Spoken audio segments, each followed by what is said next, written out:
C'est un atelier de restitution des résultats du diagnostic des systèmes de production qui a réuni les maraîchers venus des communes du sud et du nord Bénin autour de la composante 3 du projet CEFVEJ coordonné par le Centre de coopération internationale en recherche agronomique pour le développement CIRAD. L'objectif principal de cet atelier est de restituer les informations que nous avons eues sur le terrain après 2 séries d'enquêtes.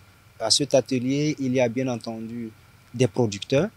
Nous avons aussi des acteurs de la filière. Ce projet est subdivisé en 6 composantes et aujourd'hui nous sommes là dans le cadre de la composante numéro 3 du projet qui est spécialement coordonnée par le CIRAD. Et cette composante est intitulée la production des légumes sains, des pratiques climato-résilientes et des pratiques post-récolte. L'activité 2 qui se base sur la cartographie des maladies et ravageurs qui affectent les légumes. L'activité 3 qui se base sur l'impact de la qualité, l'impact des pratiques culturelles sur la qualité sanitaire des légumes. Et après, toutes ces 3 activités sont des activités de diagnostic qui débouchent sur le développement des innovations qui seront testées, adaptées et mises à l'échelle. Au cours de cet atelier, les résultats issus des enquêtes menées sur le terrain dans les pôles de développement agricole 1 et 7 ont été présentés.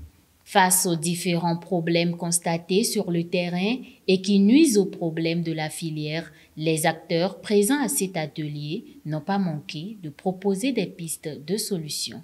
L'idée, c'est qu'on puisse discuter avec les producteurs, avec les différents acteurs de la filière maraîchère pour voir les innovations qui peuvent être intéressantes de mettre en place. Donc ça peut être des innovations sur la fertilisation, à travers l'intégration d'innovations endogènes, par exemple certaines plantes fertilisantes, certains biofertilisants qui sont utilisés dans le sud, par exemple des extraits de solutions de fruits. Actuellement, la filière maraîchage est une filière d'intérêt, non seulement pour le gouvernement, mais également pour beaucoup d'acteurs, comme ACET.